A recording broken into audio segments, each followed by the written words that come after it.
Neste capítulo em especial desse projeto tão importante do qual eu me orgulho de fazer parte, nós vamos discutir profundamente a Covid-19 e o esporte.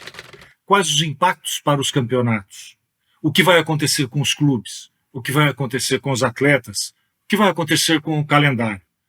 Apesar de particularmente achar que toda essa discussão só pode ser feita durante o processo em que a ciência vai ajudar a recuperação do país, vai ajudar a recuperação do esporte. E quando a ciência der o sinal verde, aí sim nós teríamos como retomar os campeonatos, retomar as atividades esportivas. Exatamente no momento em que a UEFA Champions League anuncia que, após o último grande jogo de futebol que nós tivemos entre Liverpool e Atlético de Madrid, com quase 60 mil pessoas no estádio, 41 delas que estiveram no jogo vieram a falecer por causa da Covid-19. Em outro grande evento na Grã-Bretanha, uma corrida de cavalos, 150 mil pessoas acompanharam. 37 delas morreram por causa da Covid-19. Depois, houve distanciamento, houve isolamento, houve lockdown, mas essas vidas se perderam. E hoje no Brasil nós discutimos, por exemplo, se não é hora de voltar com os campeonatos, mesmo com os portões fechados, apenas os dois times no futebol atuando. Eu considero uma temeridade. É colocar em risco os jogadores e as famílias dos jogadores. Aí você deve se perguntar, mas os clubes têm um custo recorrente e a receita se perdeu? É a circunstância. É o que está acontecendo hoje. Talvez nós tenhamos de pensar uma recriação do esporte, uma recriação do futebol. Talvez nós tenhamos de pensar como lidar para que o futebol volte mais forte, assim como a sociedade pensa em voltar mais forte, que os outros esportes voltem mais forte. Não importa se vamos ter um asterisco na história daquele campeonato que não terminou, que teve um campeão decidido de uma outra forma, mas a verdade é que, nesse momento, é preciso preservar vidas. E para aprofundar essa discussão da Covid-19 do esporte, como é que os clubes vão tratar com isso no pós-pandemia, nós convidamos 3 ex-grandes jogadores de futebol. O Zé Elias, que jogou no Corinthians, jogou na Inter de Milão, Santos, jogou na Grécia, hoje comentarista esportivo. Edmilson, campeão da Champions pelo Barcelona, campeão nacional com Barcelona e Lyon, jogou no São Paulo, Palmeiras, Ceará e por aí vai, taquaritinguense, orgulho da nossa terra, campeão mundial em 2002. Paulo Sérgio, campeão mundial em 1994, jogou no Bayern de Munique, teve muito sucesso também no Corinthians, um cara muito envolvido com questões sociais também, assim como o Edmilson, assim como o Zé Elias. Teremos a participação também de Anne Castiglione, ex-levantadora da seleção feminina de vôlei da Argentina. Participação também da Alessandra, ex-pivô da seleção brasileira, foi campeã mundial, 2 medalhas olímpicas e ainda campeã pan-americana. E também do Paulo Bassul, que é diretor técnico do basquete brasileiro, também sempre muito envolvido com o basquete feminino. E as participações ainda de 3 grandes jornalistas, Fábio Piperno, da Band Esportes e da Band News, Lívia Euric, profundo conhecedor da Fórmula 1, e a Fórmula 1 está encontrando meios para voltar a ter as suas etapas, e o Paulo Calçade, um jornalista que a gente pode chamar de academicista, profundo conhecedor do esporte, da formação pelo esporte, hoje comentarista da ESPN. Eu espero que vocês gostem de mais este capítulo. Divirtam-se. O impacto do coronavírus no futebol mundial ele é gigantesco. Nós estamos vendo aí a Liga dos Campeões parada, a Liga Europa parada, os principais campeonatos europeus parados, com exceção da Alemanha, que conseguiu o seu retorno antecipado, mas muito por conta das medidas que foram tomadas logo quando foi detectado o coronavírus ali na Alemanha. Então, isso proporcionou e proporciona, esportivamente falando, um desequilíbrio esportivo. Por quê? Porque as equipes da Alemanha já estão jogando, as outras equipes ainda, os outros países a gente não sabe quando, né, por exemplo, a Itália vai voltar, quando a Espanha vai retornar também, a Premier League, ou seja, esportivamente existirá um desequilíbrio, e isso será discutido com certeza na mesa ali da Copa UEFA.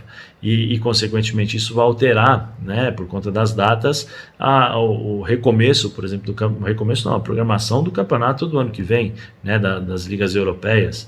Então tem uma série de coisas que o coronavírus ainda vai, né, não é só no presente, é no futuro também, ainda vai mudar muito o futebol mundial. Aqui no Brasil já teve um impacto muito grande e eu acho que o impacto vai ser ainda maior.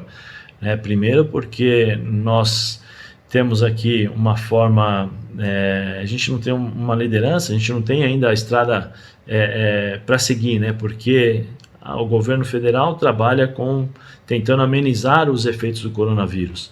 Os governos estaduais determinados governos trabalham com isolamento social, com possibilidade de lockdown, e aqui falando do estado de São Paulo, o Rio de Janeiro também com isolamento social, muito por conta do número de mortes, né, desses dois estados que aumentam a cada dia. Então, fica muito difícil para você ter uma data, um retorno previsto, né, no futebol. E isso acaba se refletindo no salário dos jogadores, porque os clubes adotam as medidas necessárias, né, que são os cortes salariais, muito por conta, porque não recebem, não tem...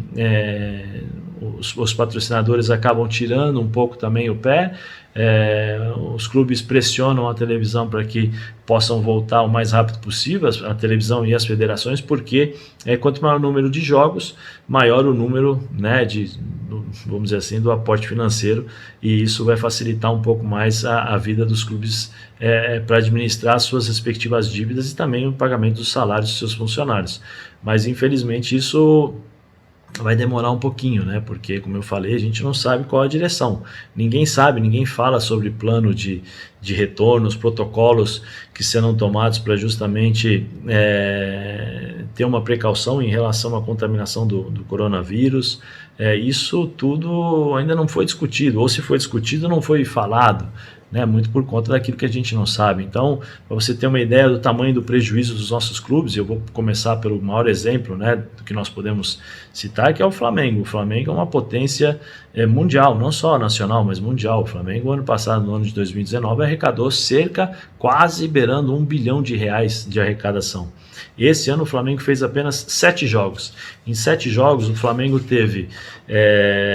conseguiu arrecadar 22,2 milhões apenas com bilheteria. A média do Flamengo por jogo, a média de torcedores de renda é de R$3.175.380. A média de 38.789 pagantes. Isso só nos primeiros 7 jogos do Flamengo em 2020. O Flamengo tem 2 jogos em especial, eu separei aqui para falar. O Flamengo fez 2 jogos, um da Libertadores com um público, total de público, 58.100 pessoas, 87% da ocupação, R$75 a média do preço do ingresso, né? Arrecadou R$4.411.842, renda bruta. Numa outra partida na Supercopa, 48.009 pagantes, total de ocupação 69% de ocupação, R$154 o preço médio do ingresso. O Flamengo arrecadou R$7.423.760 em 2 jogos apenas, né? Então você imagina o Flamengo, que é o Flamengo que arrecadou quase R$1 bilhão no ano de 2019, esse ano aqui está treinando clandestinamente para poder voltar o mais rápido possível, para pressionar, né, os órgãos responsáveis, prefeitura, televisão, federação, para que eles possam voltar o mais rápido possível para poder ter o retorno desse recebimento dos pagamentos dos seus patrocinadores. Então, se a gente falar dos outros clubes, é uma situação bem complicada. Por exemplo, os campeonatos estaduais aqui em São Paulo, a maioria dos clubes pequenos que disputam o campeonato estadual, que está parado, já não tem mais a maioria dos seus jogadores, porque os contratos eram feitos por 4 meses, ou seja, no primeiro apenas para a disputa do Campeonato Paulista. Então tem uma série de problemas que o coronavírus realmente impactou, mudou, a nossa forma de pensar, vai mudar a nossa forma de pensar, mudar a nossa forma de administrar o futebol, mas sem dúvida alguma o maior problema do nosso futebol é a forma como os nossos dirigentes pensam, né? Se nós pensarmos, isso reflete o futebol brasileiro, e se nós estivéssemos pensando exclusivamente na unidade Brasil, na unidade dos nossos campeonatos, né, respectivamente respeitando a vida dos seres humanos, com certeza nós teríamos aí um retorno mais rápido, um retorno mais seguro, né, e um futebol dentro daquele novo mundo, né, daquele novo cenário que nós teremos no pós-coronavírus. Mas infelizmente aqui cada um pensa no seu, cada um pensa nas suas dificuldades, nas suas necessidades, e aí segue, né? É como aquela música dizia, né? Acho que era Gonzaguinha, isso aqui é um pouquinho de Brasil, né? Então infelizmente o futebol é assim. Eu tô nesses últimos tempos aí refletindo um pouco sobre como voltar a ser produtivo, né, no futebol, a partir desse momento, dessa loucura mundial que é o Covid-19. Realidade no futebol brasileiro e mundial vai voltar diferente. Falando um pouco do cenário mundial, muitas ligas estão se reajustando, principalmente a Liga Francesa, onde é uma liga onde eu sou embaixador.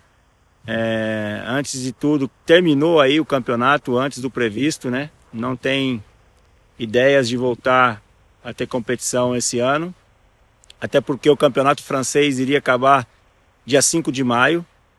Alguns campeonatos como a Alemanha já voltou, o campeonato espanhol está voltando. O que a gente tem ouvido de lá principalmente é redução de salários, né? Aqueles grandes salários monstruosos que estavam sendo pagos provavelmente vai cair. Jogador médio, jogador classe B eram vendidos por 80, 90 milhões de euros, né? A própria FIFA, UEFA, tem que ser apoiadora dos clubes, né? E eu acho que aqui no Brasil também a federação e a CBF, que cuida do Campeonato Brasileiro, tem que fazer apoio não só para os grandes, que vão ter dificuldades.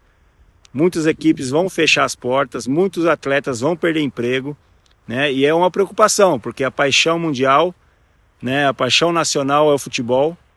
A gente sente que há um vazio aí de informação, né? Até porque os patrocinadores, a televisão e principalmente a CBF está esperando que tudo isso passe. Lamentavelmente aqui no Brasil a gente tem algumas posições diferentes, porque cada estado está com um momento difícil, cada estado está com um momento bom, né? Como Curitiba, que quase não tem tem caso, mas muito pouco, né? Então eu acho que os clubes que estiverem bem organizados e clubes que realmente é gerido como um clube empresa, pode ter certeza que vai sair na frente nesse retorno de pandemia, tá? Nesse retorno ao futebol. Mas vai ter muito clube fechando as portas. Isso é uma pena. Eu falando como CEO de clube aqui no Brasil, meu clube começou faz um ano, o F6K Brasil. É um clube de investidores, é um clube empresa, né? Eu acho que o caminho agora é ser revisto a lei, né, de os clubes se tornarem empresa, abrir capital na bolsa, para poder ver investidores de fora, já que a moeda, tanto europeia quanto o dólar e a lira e a libra, tem aumentado bastante. Então, eu tenho tentado inovar, né? A gente, como categoria de base e a quarta divisão do Campeonato Paulista, não sabemos nem se vai ter o campeonato em si, né? Então a hora agora é de ser pioneiro e acabar saindo na frente das pessoas que lamentavelmente não têm tanta estrutura interna e de orçamento também, tá bom? Espero que possa ter sido esclarecedor aí a minha posição e que vocês continuem aí em casa, aqueles que podem estar em casa e aqueles que precisam trabalhar, vamos levantar esse país. Se nós tivéssemos uma estrutura de acordo com a verba que entrou em todos esses anos, eu creio que que o nosso país teria uma saúde, sem dúvida nenhuma, não deixaria a desejar a nenhum outro dos países grandes da Europa. Mas, infelizmente, vivemos uma situação onde que a nossa saúde, infelizmente, é muito precária. E precária porque eu falo, porque quem não tem condições de ter um plano de saúde sofre. E hoje nós estamos vivendo uma situação de uma pandemia, onde nós temos que prorrogar o nosso estar em casa, porque nós não temos um plano de saúde ou não temos uma saúde que possa trazer assistência a todos. Então o maior problema não é a questão de sair ou não sair. Nós não temos uma estrutura na saúde que pudesse atender a uma população que durante todos esses anos investiu muito no país. Eu estou aqui para contar um pouquinho para vocês como que a situação no nosso trabalho foi atingida, né, por toda essa situação da pandemia, do coronavírus que a gente está vivenciando nesse momento. Para começar, o nosso trabalho normalmente começa todos os anos em setembro e acaba no ano seguinte, em maio. Como vocês poderão imaginar, esse ano, em março, todas as atividades em todos os clubes foram canceladas e, porém, quase todos os atletas do mundo ficaram sem receber seus últimos salários de contrato que tinha para essa temporada. Desde o início, eu acho que economicamente para os atletas foi terrível nessa situação, porque os clubes ficaram sem receber o dinheiro dos patrocinadores, porque acabaram, né, as atividades e os clubes não tinham realmente como pagar esses últimos meses de salário. Hoje em dia, eu acho que todos nós estamos sofrendo um pouco de ansiedade, porque realmente é uma incertidumbre enorme que todo mundo tem em relação a como vai continuar não só a nossa rotina, sino a rotina do mundo em geral. Então eu acho que a preocupação vai aumentando dia a dia. A gente não tem perspectiva nenhuma de quando vão se reanudar os treinos para a próxima temporada, mesmo muitos dos jogadores tendo o contrato assinado. Então eu acho que realmente essa ansiedade por não saber se a gente vai ter trabalho, em quais condições, né, que isso é muito importante. Não sei realmente como que vai continuar o nosso futuro, se o voleibol voltar após a pandemia, quando que vai ser essa após a pandemia, ninguém sabe, mas eu acredito que se todo mundo tiver que voltar para as atividades, tendo que respeitar os protocolos de segurança em relação à saúde, vamos estar cobertos, sim, mas realmente não sei se isso vai acontecer ao redor do Brasil. Eu acho que é uma estrutura muito grande que todos terão que montar e todos teremos que respeitar. Então, o nosso futuro está muito incerto ainda e não temos novidade nenhuma de como que vai continuar a nossa situação. Confesso que eu já venho desde a segunda semana de quarentena pensando como vai ser o esporte após pandemia a nível brasileiro. Não falo de futebol, falo de esportes e modalidades olímpicas, na questão do esporte escolar, como poderemos voltar aos projetos, avaliar e ajudá-los, auxiliá-los. E eu também trabalho com isso, né? Sou professora de educação física, fora ser jogadora de basquete. E desde o segundo momento, pensando, estudando, me reciclando, não só na questão do esporte em si, né? Na questão social, na questão da saúde, porque as minhas perguntas foram essas: como eu vou abordar uma criança futuramente? E se são assintomáticos, o que aconteceu? Como quais são os procedimentos? é muito difícil falar. E já falando de esporte de alto rendimento, mais ainda, nós estamos vindo de uma crise, já estávamos numa crise, né, na questão de patrocínios, perante depois do Rio 2016, os escândalos de propinas, de superfaturamento, todas essas coisas que já vinham assolando o esporte olímpico no Brasil. E essa pandemia agora, o que será do futuro? Nós não sabemos. A redução dos projetos sociais envolvidos com esporte, mas o importante hoje, para mim, eu acho que para todos os atletas, é estar com saúde, se cuidar e ver o que podemos fazer após essa pandemia, quando voltar às práticas esportivas, como será esse novo mundo, primeiramente, em questões de higiene, questões de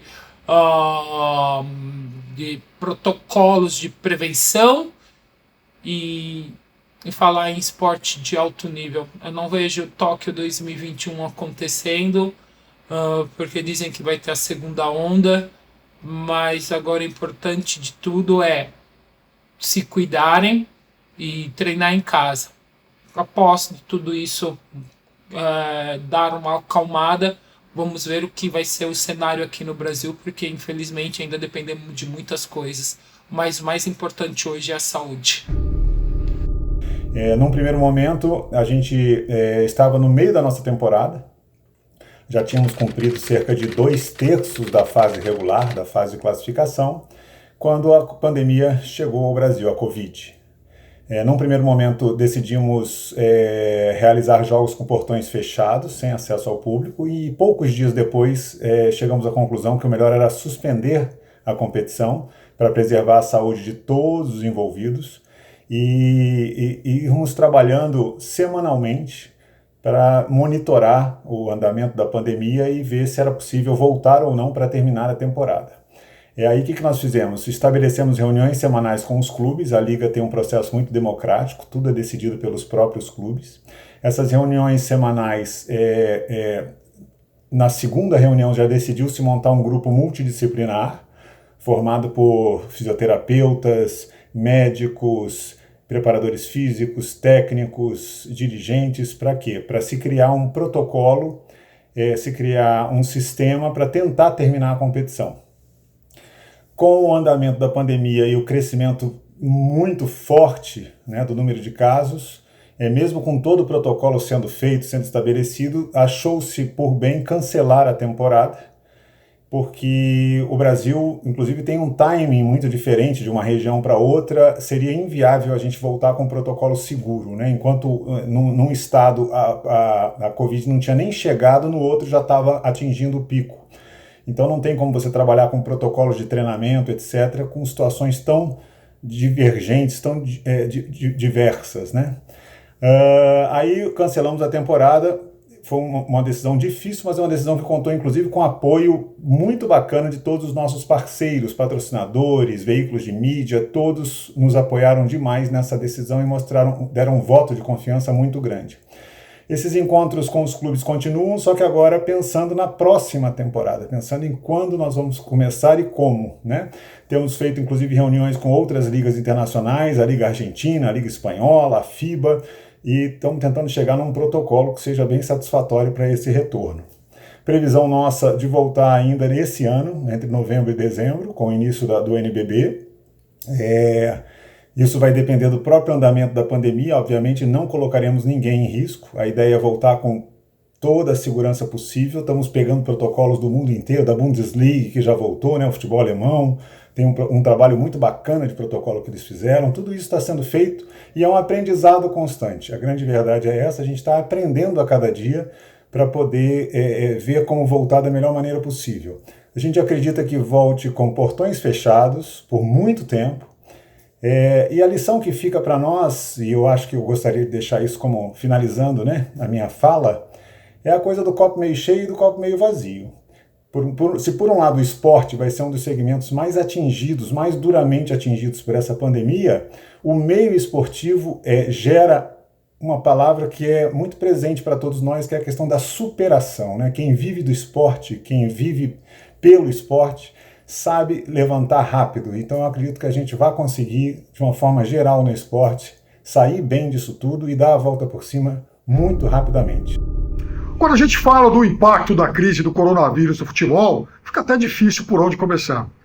Hoje, as principais fontes de receitas aí dos grandes clubes são basicamente os direitos de transmissão de TV, os contratos de patrocínio, as bilheterias, claro, principalmente para quem construiu grandes arenas, grandes e modernas, né? Arenas multiuso, também os programas de fidelidade, algumas ações de marketing, de merchandising, e em poucos casos, as suculentas premiações por desempenhos, por títulos, né, por conquistas de campeonatos. Por exemplo, o Flamengo, na última edição da Copa Libertadores, faturou cerca de 20 milhões de dólares, grana que certamente não vai mais ver essa temporada, porque dificilmente a principal competição da América do Sul será retomada, até por conta, não de problemas com a nossa vizinhança, como muita gente pensa, mas também porque alguns dos nossos vizinhos não querem, pelo menos nesse curto prazo, saber desse, digamos, excessivo intercâmbio com tudo que diga respeito ao Brasil, né? Para que os nossos amigos tenham ideia, no último dia 11 de maio, o Uruguai contabilizava 10 mortes por coronavírus, né? Ou melhor, o Paraguai contabilizava 10 mortes pelo Covid-19. Coisa que, obviamente, cifra que qualquer cidade média do Brasil hoje já acabou alcançando. Então, é óbvio que os países aqui ao lado do Brasil, eles tenham, nesse momento, imponham muitas restrições em relação às viagens aí, não só para cá, como também de brasileiros para lá. Então, é óbvio que o caminho para a volta da Libertadores esteja extremamente complicado e eu não acredito que essa competição seja retomada em 2020. Mas o nosso assunto é outro. Hoje, a cadeia do futebol é responsável por 0,72% do PIB do Brasil, segundo dados aí apurados pela consultoria contratada pela CBF para fazer esse trabalho. São mais de 500 times profissionais espalhados por todo o país. E certamente não chegam aí a 10% os clubes que têm as suas finanças em ordem. Então, a crise do coronavírus chega no momento em que muitos clubes do Brasil estavam, na realidade, com as suas finanças em pandareco. Por exemplo, o Corinthians, na temporada passada, fechou com um déficit superior a 170 milhões de reais. O São Paulo com mais de 140. O Vasco da Gama ainda deve salários de dezembro e não consegue quitar a sua folha para funcionários que recebam mais de R$ 1.500 por mês. E olha que a gente está falando aí de clubes de elite. Então imagina aquele time lá no interior do Amazonas, Alagoas, Piauí, ou mesmo aqui no estado de São Paulo, times pequenininhos da Série B1, da 4ª divisão. É óbvio que esses times terão a sua saúde muito prejudicada com toda essa crise. E mais ainda porque hoje cerca de 75% dos clubes profissionais do Brasil têm um calendário somente até o final do mês de abril. Ou seja, a imensa maioria dos clubes do Brasil jogam apenas os campeonatos estaduais que terminam no finalzinho de abril e não tem o que fazer de maio para frente. Isso significa, ou melhor, isso sempre significou, especialmente nesses últimos anos, desemprego em massa a partir de 1º de maio. Ora, é óbvio que essa crise não ajuda a resolver esse quadro que sempre foi dramático. Até porque crise econômica, em momento algum, foi fator de distribuição de riqueza. Muito pelo contrário, geralmente concentra mais. E aí, se a gente olhar hoje, digamos, para o mapa, para a pirâmide dos clubes do Brasil, a gente vai ver que alguns poucos privilegiados que estão lá no topo, e olha, pouquíssimos, eles não sairão muito machucados dessa crise. Vejam, todo poderoso Flamengo que fechou 2019 na condição de um time mais rico do país, em 2020, certamente ele não contará com a premiação de bilheteria da Copa Libertadores, com a premiação pela conquista da Copa Libertadores, com as bilheterias, e aí a gente fala de um clube que no Campeonato Brasileiro levou mais de 50 mil pessoas, mais de 50 mil pagantes por jogo ao Maracanã, ou seja, isso deu muito dinheiro, isso deu cifras milionárias. A gente também não vai ver mais esse time faturando cerca de 300 milhões de reais com receita de TV. Então, é óbvio que vai ter que enxugar o orçamento, e mesmo esse todo poderoso do futebol brasileiro já recorreu a empréstimos bancários para saldar os seus compromissos de curto prazo, para acertar o seu fluxo de caixa. E o Palmeiras? O outro gigante do futebol brasileiro, o outro novo rico do futebol brasileiro.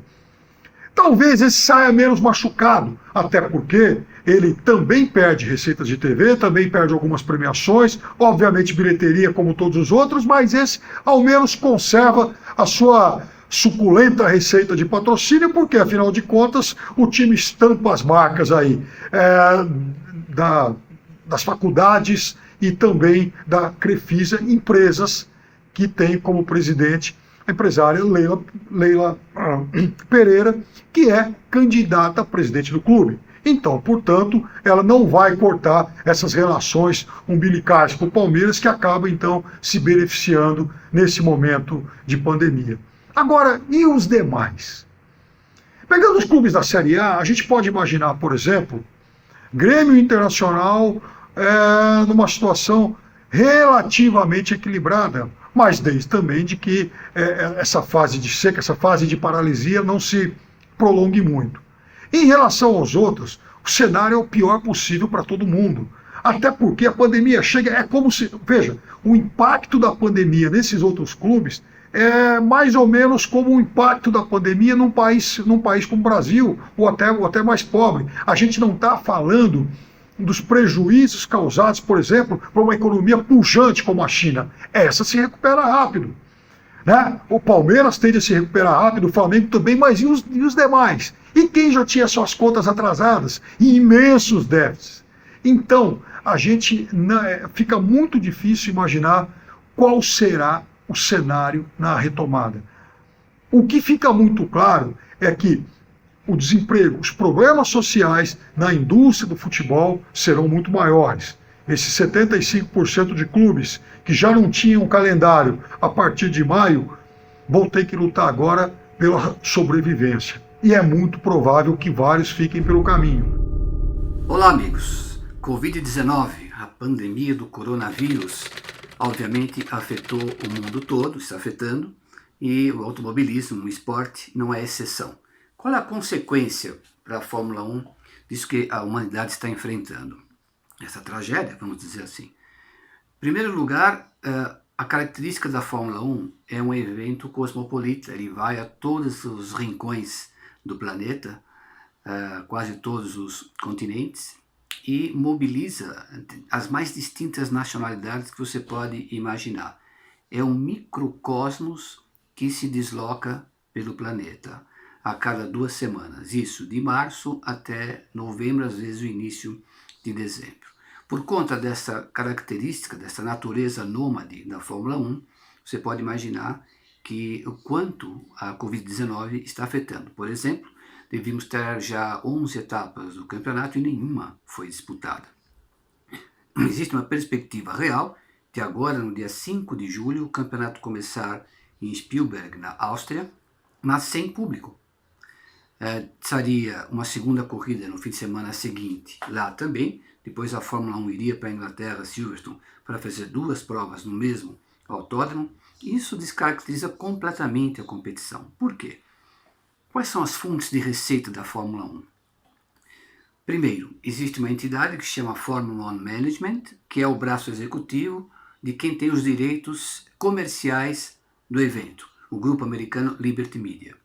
As fontes de receita da FOM, a Formula One Management, são, primeiro, a venda dos direitos de TV e, segundo, o quanto a FOM cobra de cada promotor de grande prêmio para a realização de um evento.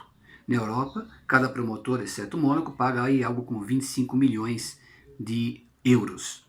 Esses países mais recentes que usam a Fórmula 1 como uma plataforma para divulgar a nação para o mundo, a fim de atrair investidores, como agora a entrada este ano Vietnã, Abu Dhabi, Bahrein, Azerbaijão, pagam a bagatela de 60 milhões de dólares para que a Fórmula 1 vá para lá. Esse dinheiro vem do tesouro ou de empresas estatais destes países. Repito, não é ganhar dinheiro, mas é fazer negócio. É por isso que esses governos investem na Fórmula 1, para mostrar a viabilidade dessas nações para os investidores estrangeiros.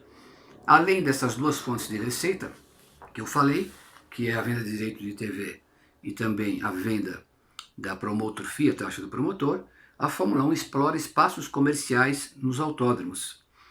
E também as áreas VIP, o famoso Paddock Club, que são áreas onde os ingressos custam na faixa de 2.000 euros e o cidadão que compra tem direito aos 3 dias de competição e todo o catering, uma série de serviços à disposição dele. Tudo isso faz com que a FOM tenha, ao final de cada ano, uma arrecadação na casa de 1,2 bilhão de dólares. Isso é um dado oficial. Esse dinheiro, uma parte a FOM utiliza para pagar as próprias despesas, uma pequena parte vai para a Federação Internacional de Automobilismo, a FIA, outra parte vai para os donos dos direitos comerciais, como dividendos do investimento, eles terem comprado os direitos comerciais, e uma parte maior é distribuída entre as equipes segundo alguns critérios. O primeiro é o de classificação no Mundial de Construtores, o segundo é a importância histórica da equipe no contexto da Fórmula 1, esse é um valor fixo. E claro, com essa Covid-19, todo esse ciclo está profundamente alterado. Por quê? Tem muito menos dinheiro vindo dos promotores de corrida. Como eu falei, não tivemos nenhuma etapa até agora. Segundo, as corridas que vão ser realizadas, pelo menos as iniciais, vão ser sem público. E a venda dos bilhetes para assistir às corridas é a principal fonte de receita do promotor do Grande Prêmio. Se ele não vai ter público, a FOM deve descontar daquilo que é cobrado dele, por conta de a principal fonte de receita dele não está sendo possível. Então, mais um ponto de queda de receita para a Fórmula 1. Os patrocinadores, eles têm um contrato com as equipes, com a própria Fórmula 1, de exposição da marca, o que não está acontecendo. Com certeza, há cláusulas dos contratos entre essas partes envolvidas, que sem a exposição, o valor é diminuído drasticamente ou mesmo sequer pago. Repara como todo este ciclo é afetado pela Covid-19. E é uma reação em cadeia. Se a FOM não recebe, não repassa para as equipes. As equipes, como elas vão funcionar? Elas têm cerca entre 500, 600, 800, até 1.000 integrantes, depende das equipes. Aquelas com montadoras e que produzem também a unidade motriz ou o motor, tem aí na casa de 1.000 integrantes, todos altamente qualificados, bem pagos e com todos os encargos sociais que os países europeus cobram. A Fórmula 1, as equipes têm 7 delas que estão na Inglaterra, tem 2 na Itália e uma na Suíça. São nações, como eu falei, que cobram encargos elevados. E essas equipes continuam funcionando. Os funcionários delas, os técnicos delas estão em casa, é bem verdade. Uma parte de alguns países o governo está cobrindo essa despesa, mas mesmo assim, tudo que elas estão tendo de pagar é muito dinheiro e não está entrando como deveria entrar. E só está sobrevivendo porque o Liberty Media, dono do direito comercial, é um grupo muito forte, que tirou 1,6 bilhão de dólares de outras empresas do grupo para investir na Fórmula 1 para que tudo continue funcionando. Sem isso, o investimento de 8 bilhões de dólares que eles fizeram em 2016 para comprar a Fórmula 1 estaria em risco. Então é melhor gastar 1,6 bilhão de dólares agora e garantir o futuro da Fórmula 1. Depois esse dinheiro, aos poucos, se tudo funcionar bem, voltará à origem dele. Uma grande novidade na Fórmula 1 é que tudo isso apressou a introdução de um teto orçamentário. A partir do ano que vem, não é como hoje, em que cada um investe quanto bem entende. A partir de 2021, as equipes não poderão gastar mais de 145 milhões de dólares. Está fora dessa conta o pago aos pilotos, a 3 diretores das equipes e o orçamento de marketing. Mas mesmo assim, é um momento histórico para a Fórmula 1 por conta de haver um teto de investimento, coisa que nunca existiu em 70 anos de história da Fórmula 1, ela começou em 1950. Então repara que, além dessa queda substancial de receita, com desdobramentos para a operação das equipes, um calendário que nem ainda começou, nós temos um teto de orçamento que é algo, para uma manifestação capitalista ao extremo, como é a Fórmula 1, é um assinte, é uma agressão, mas é o sinal dos tempos. Esse limite orçamentário, que segundo a FIA será possível controlar, introduz algo que nunca existiu, ou seja, os pequenos e os médios terão um orçamento relativamente parecido com o dos grandes. A tendência a médio prazo e a longo desse processo é que as diferenças de performance entre as equipes sejam menores. Ninguém está dizendo que uma equipe do último lugar vai ganhar a corrida, mas as diferenças no grid passam a ser menores em termos de tempo e começa a abrir a perspectiva de outros times chegarem ao pódio que não sejam apenas Mercedes, Ferrari e Red Bull, as únicas que desde 2014, desde a introdução da era híbrida e os custos crescerem exponencialmente, foram as únicas que chegaram no pódio, não, as únicas que venceram e que raramente alguma outra chegou no pódio. Esse cenário tende a ser um pouco mudado num futuro nem tão distante na Fórmula 1. Então vejamos um lado positivo da Covid-19, se é que a gente pode pensar assim, que é essa distinção entre os milionários e aqueles que não podem investir tanto dentro da Fórmula 1. A perspectiva da competição gerada pela Covid-19, portanto, é positiva e não negativa a médio prazo. É tarefa muito difícil tentar prever como será o nosso futuro, o futuro do esporte no mundo e especialmente aqui no Brasil depois da pandemia. E não sabemos também ainda como ela vai passar, quando vai passar, o que vai deixar para trás, a situação real do país, dos negócios e também do esporte, que é uma indústria. E é assim que precisamos entender o esporte. Ele faz parte da indústria do entretenimento em todo o planeta. E aqui não é diferente. Só que aqui ele é dirigido, é uma ação entre amigos. Nós vivemos essa realidade. Quem duvida disso, basta olhar para aquilo que aconteceu nos Jogos Olímpicos, também na Copa do Mundo, né? Quanta gente enriqueceu com o discurso de uma nação esportiva forte que não deixou nenhum legado. Nenhum legado. Jogos Olímpicos, qual é o legado? Alguém conhece? Não, nenhum. E Copa do Mundo? Sem um sistema forte no mundo do futebol, no futebol brasileiro, sem uma política nacional de esportes, a gente tratando fora do futebol. Então, muito dinheiro foi gasto e nada aconteceu, além do enriquecimento ilícito de algumas pessoas, e que felizmente a maioria está aí na cadeia.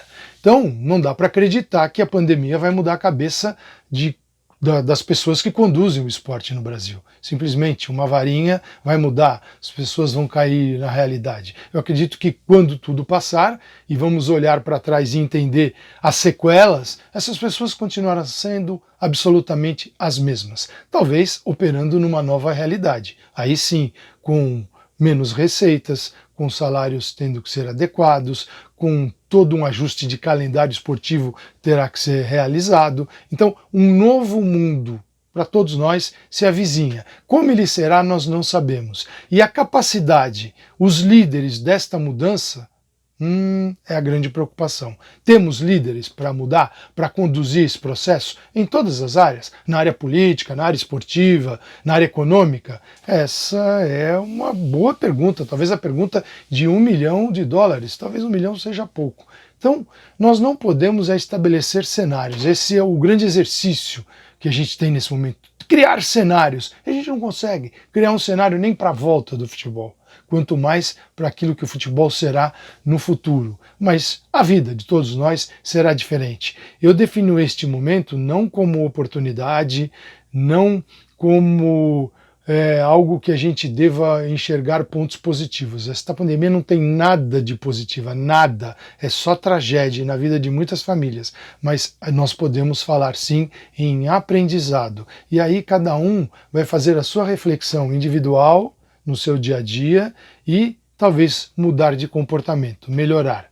Outros vão piorar. Tanto que tem gente até que nega a pandemia, porque o negacionismo é uma moda aqui no Brasil, é muito forte. Tem uns que negam a evidência científica, negam todas as palavras da ciência, negam tudo e seguem, né, de uma forma cega, né, as bobagens que são ditas. Não há reflexão. Nós estamos num país onde as fake news, na verdade, são, para muita gente, a grande fonte de informação, né, até de gente séria. Então a gente tem que tomar muito cuidado. Então a minha perspectiva de futuro, ela não é muito otimista, porque nos últimos 40 anos, trabalhando com esporte, eu lidei com esse tipo de gente e não vi muita evolução. Sei que nós temos os profissionais corretos, ideais, bem formados e capacitados aqui no Brasil para mudar esta situação do esporte. Porém, essas pessoas não têm acesso ao esporte. É muito difícil entrar. Então nós vamos precisar da vigilância, da minha, da sua. Temos as pessoas que realmente entenderam o que aconteceu e perceberam que é preciso mudar, nós temos que estar atentos, vigilantes, para tentar contribuir no individual e no coletivo, porque o processo é coletivo e nós olhamos aqui no Brasil sempre para o individual. O que eu posso fazer para me dar bem? Logo, o meu vizinho que se dane, não quero saber dele, ele é o problema dele. E nós continuamos agindo assim. E o esporte é um grande exemplo. O esporte é a grande representação deste Brasil e me preocupa muito.